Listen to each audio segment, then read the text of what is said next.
Keyboard dengan size full size, atau mungkin 96% lebih tepatnya. Jarang-jarang gue lihat ada yang desainnya itu cakep kayak gini. Padahal sebenarnya dengan keyboard 96% lainnya, layoutnya ini ya sama-sama aja sih bentuknya.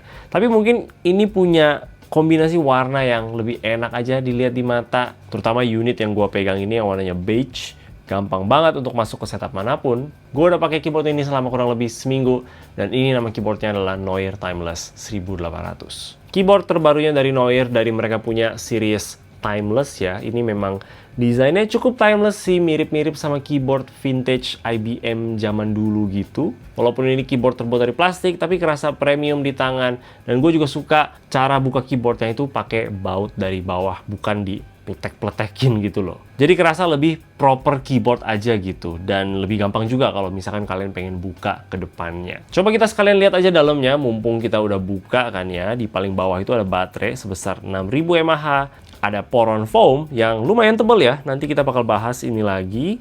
Ada PCB yang keren di sini karena ini udah support multi layout. Jadi kita bisa ganti layout keyboardnya kalau misalkan kita mau, dan ini juga udah support PCB mount stabilizer. Bahkan sebenarnya stabilizer bawaan ini juga udah PCB mount. Dan kita juga dapat satu extra stabilizer lagi yang panjangnya itu di 7U. Ada poron foam untuk antara PCB dan plate, ada AXPE switch pad juga. Plate-nya yang terbuat dari polycarbonate dengan flex cut, dan juga ini plate yang udah support layoutnya berbeda-beda. Ini seger banget dibandingin sama Neue Spade 65 waktu itu yang PCB-nya juga support multiple layout gitu, tapi plate-nya nggak support. Jadi kalau kita mau ganti layout, kita juga harus ganti plate-nya. Tapi di sini nggak perlu sama sekali, jadi mantap. Ada 3 pilihan switch di paketnya ya, KTT-KU Orange, KTT-KU Brown, dan yang gue punya di sini adalah KTT Silent. Menarik juga sih ya, ada pilihan switch yang silent, walaupun sebenarnya gue sih lebih suka yang ada suara ya. Tapi mungkin ini bisa cocok ke orang-orang yang mau bawa keyboardnya ke kantor gitu. Kita bakal dengar typing testnya kayak gimana nanti pakai switch yang silent, dan juga gue bakal ganti ke switch yang bersuara supaya kita tahu suara keyboardnya itu kayak gimana. Keycapsnya di sini juga ganteng banget buat gue. PBT double shot bahannya dengan legend dan juga font yang gue cukup suka.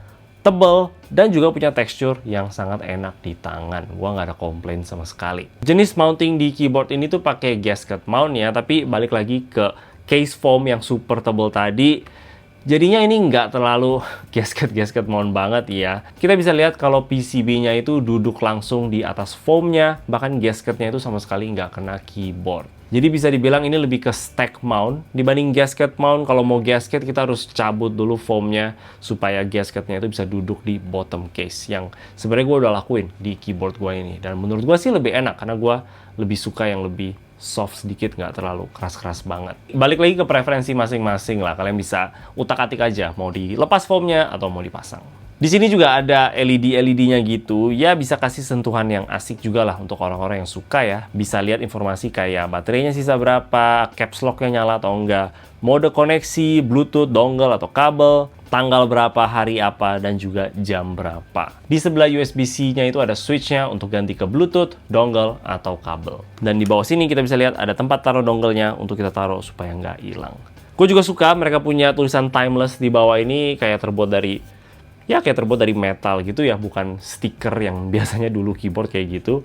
Ya, sentuhan kecil yang menurut gua bikin keyboardnya kerasa lebih premium. Sekaligus ada knob juga di sini yang bisa di custom juga untuk apa aja. Dan pastinya ada numpad untuk orang-orang yang perlu. Gua rasa ini bakal cocok banget sih untuk orang kerja kantoran ya, dimana kalian butuh ketik angka terus. Ditambah dengan switch-nya yang silent tadi, mungkin bisa jadi combo yang menarik. Oke, coba kita dengerin sound test-nya seperti apa.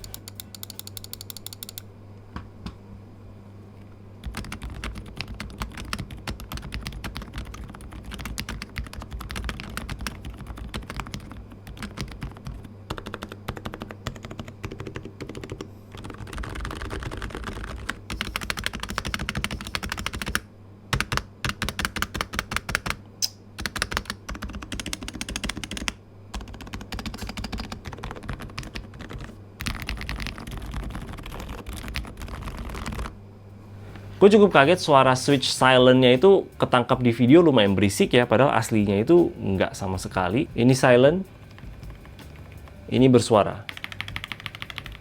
Ya, kayak beda jauh banget gitu. Tapi entah kenapa juga di video kerasa kayak keras. Untuk perbandingan aja, ini suara dengan switch WS Morandi dan case foam-nya itu dilepas.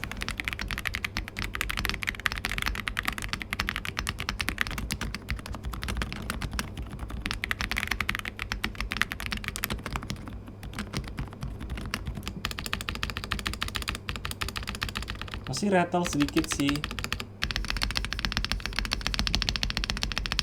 Buat gue sih lebih enak pakai switch yang bersuara ya, karena gue lebih suka gitu aja. Dan juga case foam-nya dilepas, rasa ketiknya jadi lebih enak lagi. Oke, sekarang hal yang gue kurang suka dari keyboard ini itu adalah posisi USB-C-nya ya di sebelah kanan. Gue sekarang lebih suka posisi di tengah aja, kayak lebih gampang gitu untuk kabelnya lewat ya, terutama kalau kita masih pakai kabel. Kalau kalian pakai sistem wireless ya, ini sih nggak masalah sama sekali ya, karena cuma dipakai untuk cas doang paling. Habis itu mungkin kayak stabilizernya yang di unit gue sih masih aja ada rattle yang sedikit ya.